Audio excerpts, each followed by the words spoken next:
Hello guys, my name is Kevin and welcome to another episode of 4 Dummies featuring the M6A2E1, or more commonly referred to as the Alien. As you might guess by its name, this tank is nothing but the normal M6, but then suddenly you look up and zoop, and what the fuck is that? Like imagine how freaking high were the Americans who put some T-29 prototype turret on top of a regular M6. Well, I can answer myself that, judging by the height of this vehicle. But despite exceeding the height of two laughing owl minks on top of each other, or in other words the size of an average mouse, it actually has a decent armor. Like, look at it, I dare you to shoot it, I double fucking dare you to shoot this tiny donut on top of it. Yeah. Just kidding, don't shoot it. It's the only way it can contact with the rest of its intergalactic fleet and actually get home, so destroying it would result in you having to carry it all around your town in the front basket of your bike. The rest of its armor is probably equal to that bicycle, so really don't want the enemy light tanks and medium tanks to get your juicy side or rear armor, or even worse, something like the waffle. As well, the side armor is actually so thin that even the slightest bit of overangling will cause that everything will penetrate, pretty much regardless of the amount of its penetration. Still though, the front plate is really, like Liberty really of thickness, and if you face it for the first time in your life, it will seem more or less impenetrable. And while we are at it, imagine how having to face this tank for the first time must feel like. You're just some jerk kid tripping on LSD, crashing into every pole that you see as you are grinding down that OP as fuck American heavy tank line, but then suddenly your M6 gets matched with the tier 8 and, well, congratulations, your M6 had a fucked up evolution because it decided to believe in science instead of creationism. And now it's a combination of M6 and T29 but on tier 8. Look at what you have done. You see how much it suffers? Is that what you wanted, you monster? Well, you paid 70 euros for it, so I guess it's okay for you to play it as long as it doesn't affect the gaming experience of the other people in your team or the enemy team. You know, as some of the other tanks. However, this one is not one of those tanks, because its gun has absolutely horrific DPM of 1684. But Kimnek, there are some other tanks with such a horrible DPM, for example the T-34 or the Löwe, both of which were included in your top 5 premium moneymakers list. Yeah, their DPM is just as shit as the one on this tank, but unlike the Alien, they use your mama's freaking dildo that can reliably penetrate more than 200mm of armor, which by the way, you're required to have, since this piece of stelen roams the land.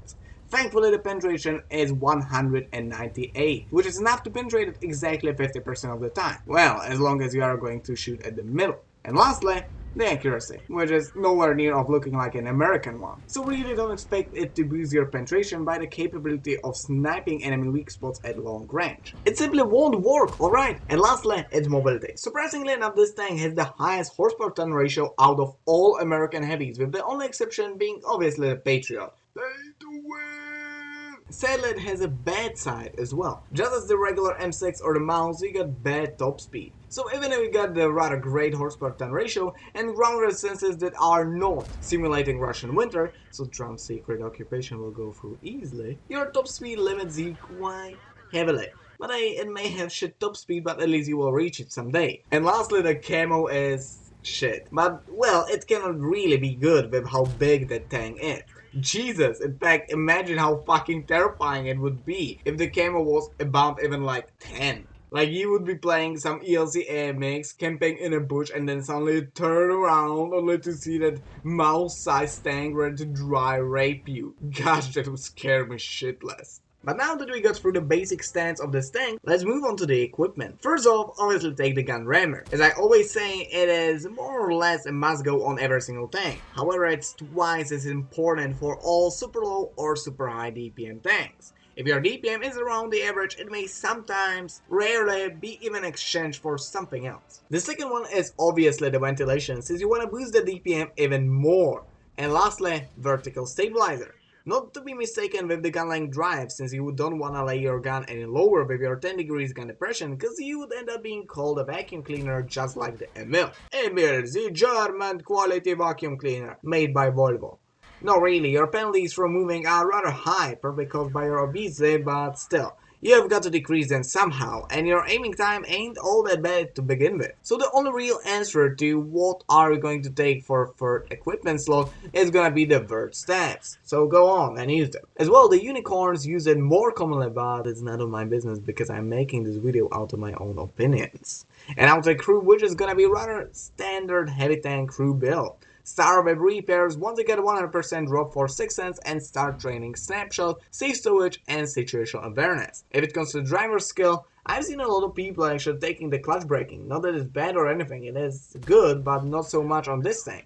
On this thing, I would rather take something like the smooth ride if you like the accuracy, or off-road driving if you like to get onto that top speed even faster. Actually, even the controlled impact isn't all that horrible since this thing is a pretty nice rammer. And to top it all off, obviously the brothers in arms. However, before I'll move on, I've got to point out that this tank catches fire really easily, as well as you are probably gonna leave out the fire extinguisher and replace it with food for most of your battles, for a tiny bit of extra DPM. So you might even consider leaving out some of the skills listed above for a tiny bit of firefighting here and there. And now to the gameplay. This thing is all about keeping the frontal armor pointed towards the enemy at all times. Similarly to the Liberté, if you do it correctly, you are more or less unkillable. Bing bing bong, thank you very much.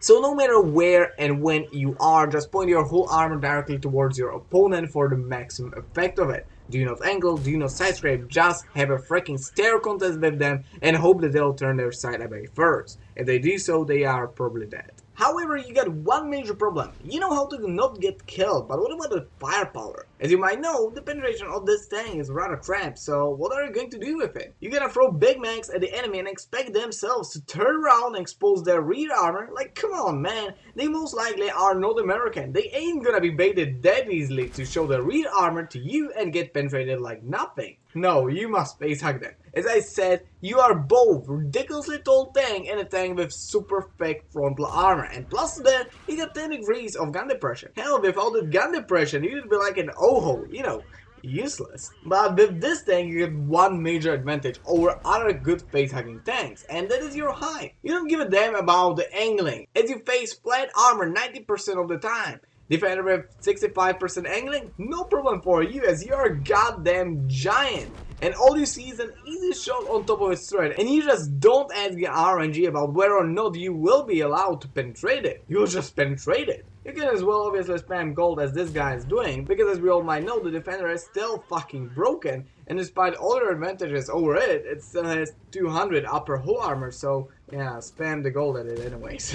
If it comes to the positioning of this tank, always go up to the front. You are a heavy tank after all, but unlike most of the heavies, you can easily fit 2 out of 3 possible playstyles. You can either play it like a Liberté, so in town exposing only your frontal plate to the enemies, allowing them to easily bounce their shells off of it. But unlike the Liberté, your turret is actually not an enormous downside of yours, since you don't have this shoot me here button on top of it. Actually, I wouldn't even call it a button, it's more like a shoot me here bucket. Gosh, even a bucket would be small compared to it. It's more like a shoot me here trash can, since every single trash can shoot it. Please kill me. But now for real, the fact that your turret is hardly penetrable in combination with 10 degrees gun depression gives you the opportunity to play this tank like for example the T-29 or well any other good hold down tank. You can simply drive it along the hill and shoot down at the enemies, exposing hopefully only your turret armor. Well, maybe even your frontal plate. But the point is that you won't get penned if you play it properly, and at the same time you'll still be capable of doing at least some damage. Anyways, this is gonna be the end of this video. Sorry for being kind of late and a bit short, but I ran into some troubles along the way. More in the description of the video. As well, I'm kinda starting to like this once per 2 week schedule. But if I keep releasing videos like this, there'll be only 27 videos out per year, and that is, well, horrible. So to kinda bump up the video count, I'm gonna start releasing replay commentaries my way. Hope you like this idea, and I hope that you like this video. If you did, give it a like, comment, subscribe, you know how it goes. If you want your tank to be featured in the next video, don't be shy and comment it down below. Either way, hope you enjoyed, and I hope that I'll see you next time. Bye!